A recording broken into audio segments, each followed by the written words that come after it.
Hello दोस्तों, हम फिर आ गए थे कहानी प्यार ही संसार है, जिसको लिखा है पूजा ठाकुर जी ने और उसका क्रेडिट भी इन्हीं को जाता है। सो दोस्तों, हमारी इस कहानी के पूरे पूरे एपिसोड नंबर 38 हो चुके हैं। अब हम देखते हैं आने वाली कहानी में क्या होगा। शुरू करते हैं कहानी का एपिसोड नंबर 39 और देखते हैं कहानी में क्या होता है। डैनी एरिया पूरा परिवार एक साथ बैठ के ब्रेकफास्ट कर रहा था, लेकिन रोली का ध्यान तो अब तक उसी न्यूज़ पर अटका हुआ था।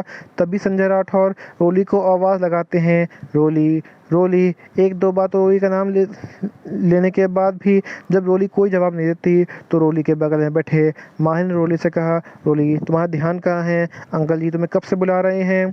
माहिर की आवाज़ सुनते ही रोली पहले तो माहिर तरफ फिर अपने पापा की तरफ देखती है। क्या हुआ पापा?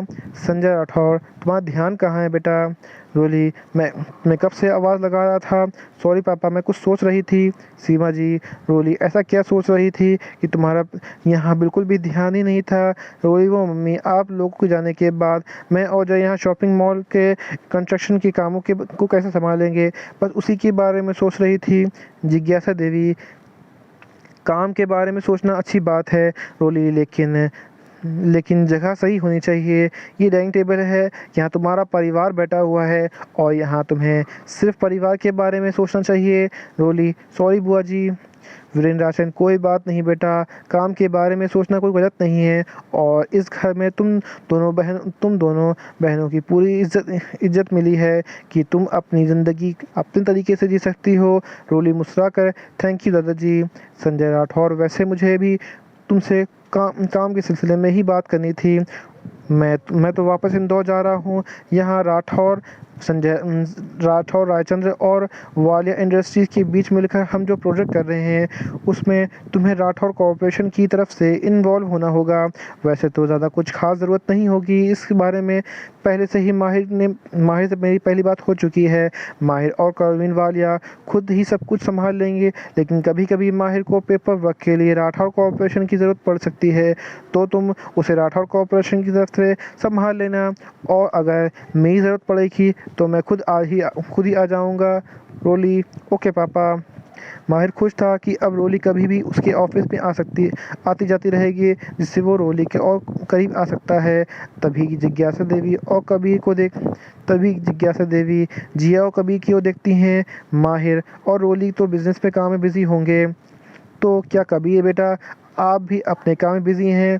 कबीर एक बार जिया की तरफ देखता है और फिर जिज्ञासा देवी की तरफ देख के कहता है, नहीं बुआ जी, वो मेरे पास ऐसा कोई ख़ास काम नहीं है, मैं फ़िलहाल इतना बिज़ी नहीं हूँ। जिज्ञासा देवी, ये तो अच्छी बात है बेटा। हम वैसे तो तुम चारों को यह गिफ्ट देना चाहते थे, लेकिन रोली और माहिर प्रोजेक्ट के काम में बिज़ी हैं, तो हमने सोचा क्यों ना ये गिफ्ट तुम्हें और जिया को ही दे दिया जाए। जिया और कबीर भी एक दूसरे की तरफ देखते हैं। जिया जिज्ञासा देवी से पूछती है, कैसा गिफ्ट बुआ जी? जिज्ञासा भी, जिन हालातों में तुम दोनों की शादी हुई है, हम जानते हैं तुम दोनों अभी एक दूसरे को इतनी तरह जान नहीं पाए होगे, इसलिए हम चाहते हैं कि तुम दोनों लास वेगास घूमने जाओ। ये सुनकर रोली जल्दी से बोलती है, हनीमून पर? रोली इस बात को इतना खुश होकर बोला था कि सभी उसी की तरफ देखने लगते हैं। रोली चुपके से अपना सर झुका लेती है। इस बात पर सब रोली को देख के मुस्कुराने लग जाते हैं। जो रोली को बगल में बैठा था, रोली कानों में बोलता है, बुआ जी भी ना बेफालतू में खर्च कर रही हैं, उन्हें हनीमून भेजने की क्या ज़रूरत थी? जो पहले ही से ही मम्मी पापा बनने वाले हैं, भेजना था तो मुझे कहीं और वेकेशन में भेज देते, या तुझे और माही जीजू को ही हनीमून में भेज देते, लेकिन नहीं, waste of money and waste of time. ये सुनकर रोली जय के पाँव पर जोर से लात मारती है। जय ने सोचा नहीं था कि रोली उसे ऐसा किक करेगी। उसके मुंह से जोर से चीख निकल जाती है। जय को ऐसे चिल्लाते देख सबका ध्यान जय पर चला जाता है।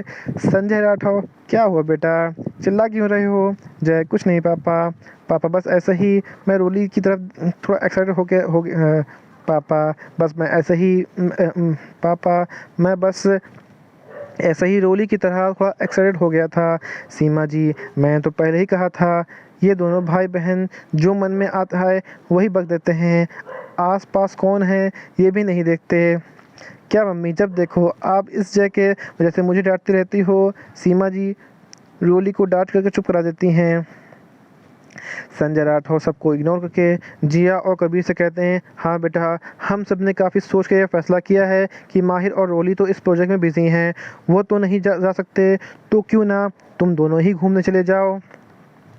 इससे तुम दोनों एक दूसरे के और भी बेहतर जान लोगे। जिया और कबीर एक दूसरे को देखते हैं, फिर कबीर भी ओके पापा कहकर संजय राठौर से बात करने में हामी भरता है। तभी जय के मुंह से गलती से निकल जाता है, कोई फ़ायदा नहीं होगा पापा, ये दोनों पहले ही रात भर घूम चुके हैं।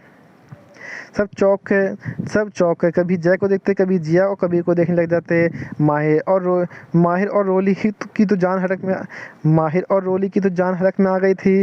लो सोचती है कि अब उसका छोटा गधा भाई वैसे तो बड़े बड़े कारनामे चुटकी बजा के कर लेता है, पर कभी कभी कुछ बोलने से पहले एक बार भी नहीं सोचता। इस तरह से तो ये सबको बता देगा कि जिया और कबीर एक दूसरे को पहले ही सही जानते हैं।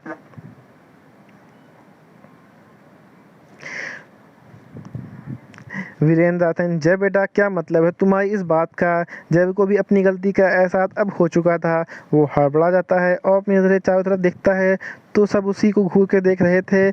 कबीर और जिया के चेहरे पे तो डर साफ नजर आ रहा था। जिया सोच रही थी, क्या जय उसके बारे में सब कुछ जानता तो नहीं है। जैसे तो कुछ बोले भी नहीं बन रहा था। जय लाचारी भरी नजर से रोली की हुई मदद के लिए देख रहा था, जैसे रोली से बोल रहा हो, बहन बचा ले वरना मुझे आज बहुत पिटाई होगी। रोली पहले तो जय को गुस्से से घूरती है, मानो उसे कच्चा ही चबा जाएगी, लेकिन वो ये भी जानती थी कि ये वक्त जय गुस्सा करने का नहीं है। अगर उसने अभी बात को नहीं संभाला तो न जाने क्या ही हो जाएगा। इसलिए वो बात को संभालने के लिए बोलती है, दादाजी, वो जय का कहने का मतलब था कि लास वेगास जिया दी पहले भी जा चुकी है और कबीर जी भी लोग अपनी फिल्मों की शूटिंग के लिए कई बार लास वेगास जा चुके हैं, तो उन दोनों ने तो पहले ही उस जगह को अच्छे से देखी होंगी, तो दोबारा वहीं जाकर क्या फ़ायदा। क्यों ना हम जिया दी और कबीर जी को ऐसी जगह भेजें जहां वो दोनों कभी ना गए हों। मिस्टी और राजीव दोनों ही रोली की बात से अपनी बात मिला के बोलते हैं, रोली भाभी, इस राइड जो जगह पहले से ही इन दोनों ने देख रखी है, उस जगह दोबारा जाने का क्या फ़ायदा। क्यों ना हम किसी और जगह जाने के बारे में सोचें जहां ये दोनों कभी ना गए हों। वहां कबीर भैया और जिया भाभी को भी ज़्यादा मज़ा आएगा घूमने में। बच्चों की तरह ये बात बड़ों को भी सही लगती है। दादाजी, ठीक है, आप लोग बिल्कुल सही कह रहे हैं, तो फिर आज का पूरा दिन है। कबीर और जिया बेटा, आप दोनों आपस में डिसाइड कर लीजिए कि आप दोनों को कहाँ जाना है। दादाजी की बात सुनकर डाइनिंग टेबल पर बैठे उन पांचों लोगों ने चैन की सांस ली।